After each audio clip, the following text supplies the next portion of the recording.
Hey guys, this is Tauna, and today we're going to be talking about Project K and how to play. This is the new League of Legends card game. We've got the official rules announced now. So maybe you guys might be interested in it. Who knows? I'm a bit on the fence a bit. I'm not entirely sure if I like it or don't, but let me know what you guys think. So this is a competitive card game for 2 to 4 players. So it's kind of similar to Commander. You'll have like a legend and then you kind of build your deck around that and stuff, but we'll get into deck building a little bit later. And yeah, it's meant to be like a mix between like Commander, but then you can also have like 2v2 and 2v2 or 1v1 and stuff.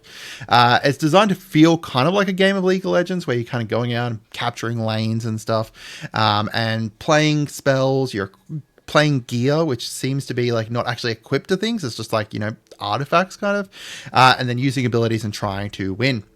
So the goal of the game here is to play out your army and conquer the battlefields of Runeterra to win. So each battlefield you win. So these are the battlefields here in the middle, where everyone can go and try and capture them and stuff. Each one will score you 1 point, and then each turn you hold it, you continue to hold it, will earn you 1 point more. So the first person to 8 points is going to win.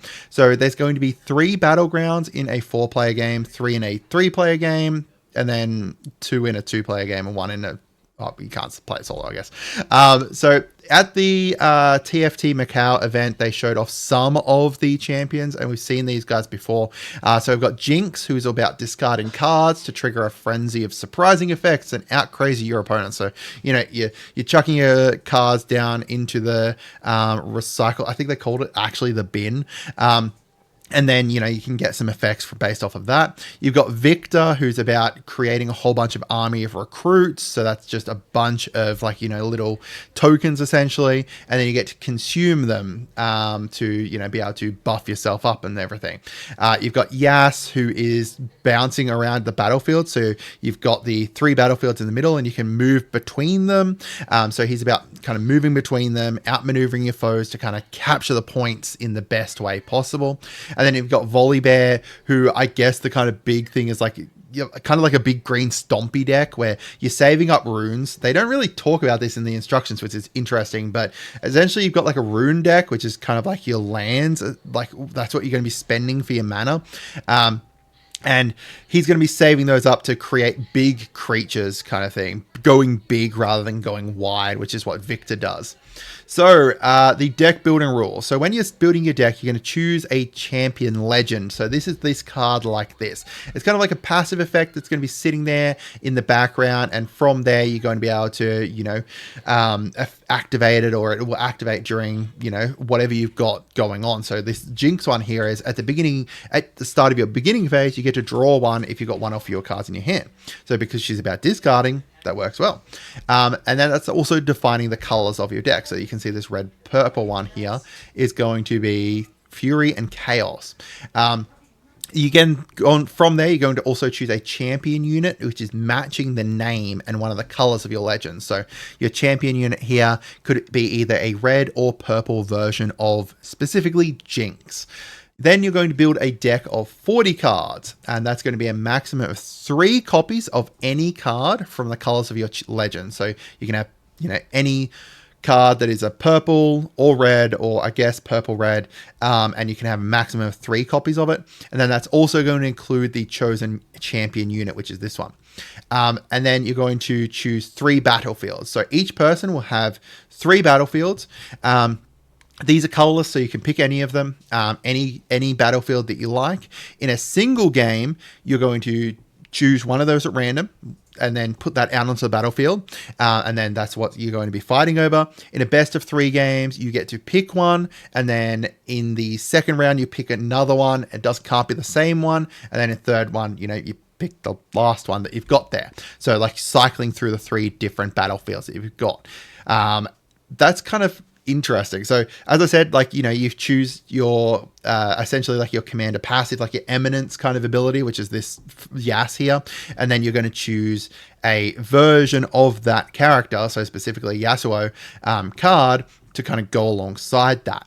So starting the game, you're going to shuffle your main deck and your rune deck. As I said, they didn't really explain the rune deck within the actual rules, but from what I can gather, that's going to be a deck that you have on the side that is going to be a mix of the different, essentially kind of lands, and it's going to match whatever your color thing is. So if you're playing this Yas deck here, you're going to have your rune deck with a mix of green and purple. You're going to draw 4 cards from your main deck, and then determine the starting player by shuffling the battlefields and then selecting one at random. So you've put in your 4 battlefields. We're going to assume it's a 4-player game, right? You're going to put your 4 battlegrounds into the middle, 4 battlefields in the middle, mix them all up. You're going to flip over, select one. So that's going to be whichever one that is. That person goes first. However, in a 4-player game, that battlefield will also get removed because there's only 3 battlefields in the middle. Before the game starts, you can also mulligan, which is going to be choosing 2 cards in your hand to put face down at the bottom of, or up to 2 cards in your hand to put face down at the bottom of your deck, and then draw that many. So if you've got a hand with not great stuff, you can choose 2 of the worst cards, put them at the bottom, and then draw 2. That recycle is going to show up a fair bit. They use it for specifically the Jinx deck. I know that there's at least 1 card that uses it, but recycle is kind of like, yeah, it's essentially what they're saying. Like you're taking a card and then putting it at the bottom of your deck, and you can recycle runes and stuff too, which we'll get to in a minute. So the last person, so the person who goes last is going to also get to play an extra rune on their first turn. And then with 4 players, the person who goes first will also skip drawing a card on their first turn. That's very interesting because it's very different to Commander, where, you know, in a 2-player Commander game, each person, like the person who goes first, doesn't get to draw.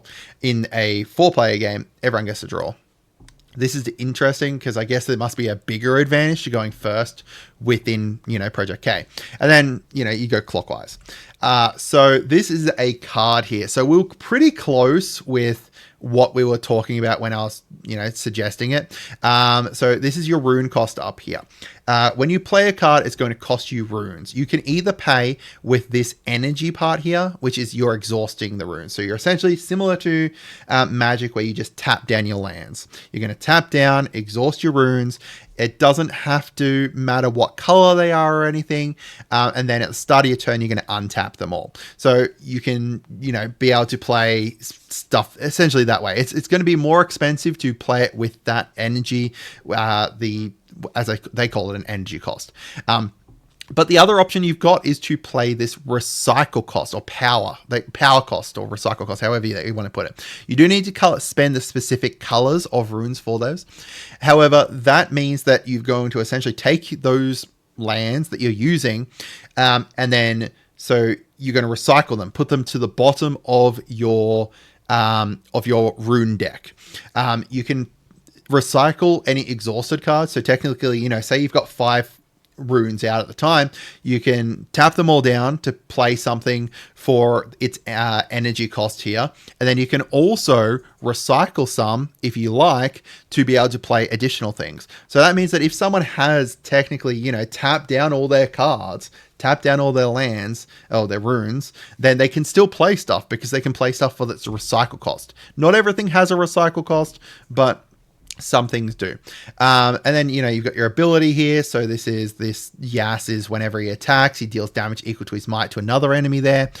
He's got a card name and then the card type over the side and then the might. So that's its combat strength there. We've also got some other cards. So these Wind Wall here, this is a spell. So you can see here, this is 2 green, whatever the green one was. You can recycle that. So if you want to play this, and this is a reaction, so, you know, instant speed essentially, you can play this by just recycling 2 cards, even if there's stuff that you've used for stuff earlier on. You can also, this is a gear. It doesn't look like it equips to anything. It just kind of sits there. You can play it away and then be able to tap it to be able to create 0 energy, it looks like, and 1 rune, 1 green rune. You've also got this Watchful Sentry, so this is just a unit that you can play, and it's got like a death, it says death knell. It's essentially like, you know, when it dies, do this. And you can see here, this just costs 2 energy. You can't play it for its other cost. And then that's got 1 might, and then another reaction over there. And these are the two of the different examples of battlefields. So, you've got this one here, which gives a passive to every unit that is there that allows them to be able to move. Or you've got this one here, which is when you conquer it, you get to do something. And we'll get to what conquering is in a second. So the types of cards, you've got units or gear. They can be played on your turn. Units are played, and when they are played, they come in exhausted already. So you can't, use their abilities when they come in, it looks like. You can also exhaust them to move them either from your base back to onto one of the battlefields that's out there, or to move it from the battlefield back into your base. You can also play units to the base or to a battlefield that you control. The other thing you've got is spells, which are, like this, just a normal kind of instant sorcery kind of thing. And they go straight to the trash after you use them, while a gear will sit on the battlefield, kind of like, as I said, like an artifact, essentially. The ones with reaction, they can be played anytime you like. They to respond to things. So if someone's playing something or doing something, so interact with you, respond to spells and abilities when they interact with you or your stuff is interesting. So you can't play that if they're not interacting with you or your stuff, but you can also play them if there's a combat happening or when an epic card is played. I don't know what an epic card is yet. I don't think they've showed any of those. So on your turn, you're going to, step 1, ready everything that's exhausted, whether it's a unit or a rune. And then you're going to score a point for each battlefield you control. So that's called hold. It's called, hold, and that's how you get some points. So if you're controlling one out there, you're, holding it, so you get a point from it. And then you're going to resolve any start of the turn or hold abilities, draw a card, and then play 2 runes readied from your deck. Now, they did say if you're going last on the first round, you're going to ready, what was it, an extra 1 or an extra 2?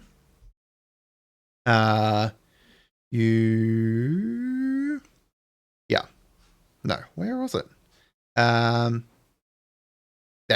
you play an extra rune. So if you're going last, you play an extra rune. So you'll play 3 runes if you are the person going last there. And they also come in readied, so you can use them on that turn. Then in any turn, in any order, you can play units from your hand or your chosen champion from the champion zone. They didn't mention a champion zone before, but that unit that, you got to choose, that's going to sit out there, and then you can play that, or you can play spells or gear. You can use abilities of your cards. You can move units to or from the battlefield, and this will start a combat if you move to an enemy-controlled battlefield, which we'll get to. This button bit here, when you're done, tell other players, I'm done, and resolve any end of turns. That's just like saying, oh, okay, I pass. Like, that's how we kind of phrase it more within Magic. I pass. All the units are then going to completely heal up. Again, similar to Magic, how that does. Moving and conquering. So if a battlefield is open and not controlled, all you have to do is take your unit over there. And that is conquering it. And you'll score each battlefield only once per turn. Units can move between battlefields and can't move between battlefields unless they have ganking. So they do have to move back to your base and then back out. Once you take a battlefield, you control it as long as your units are there. As long as you have units there. You can hide one card with hidden on that battlefield as a nasty surprise. So if, someone goes to attack it, then boom, you've got something that's hidden there. You might be able to flip it up like a trap card kind of thing. So when you move units to a battlefield occupied by someone else, then it's going to start a combat. You're going to resolve any when I defend and then any when I attack, like that Yas before had when I attack, deal damage. This is, when I defend happens and then when I attack. Then you've got players involved in that combat. You can play spells or cards that are hidden there until everyone passes. So, anyone, you say, anyone got anything that I want to play? And then after no one does, then boom. When a spell or hidden is played, either player can use reactions before it resolves, then you resolve it. And then want to invite someone to help with 3+ players, you can invite them before spells. I think that... I don't know what invite means because they don't exactly explain that. I assume that means that someone else can come and fight there too, maybe? I don't know. Then you fight. Each player sums up their might then divides that as total damage to the opposing units. A unit is assigned damage over its might, it dies, and at the end of combat, units that didn't die return to full health. So say I've got, a 4 and a 2 out there, and someone has a 6 out there, then, that's a draw, and then, all of them are going to die. Say if I've got, a 4 and a 2, and they've got a 3 out there, I've got a 4 and 2, so now I can, deal enough damage. They've got their 3, and then they get to choose how they want to deal that damage. So they'll obviously kill off your 2 unit there. I guess you wouldn't need the 2 unit there unless it was already there, kind of thing. If only attackers live, so, if I'm attacking it and therefore I only have my attackers that are alive, then I'm going to take control of it and I'm going to score from it. If the defenders live, then they get to stay there. And technically, they still hold it. I don't think that they said about... Yeah, you don't lose control of it.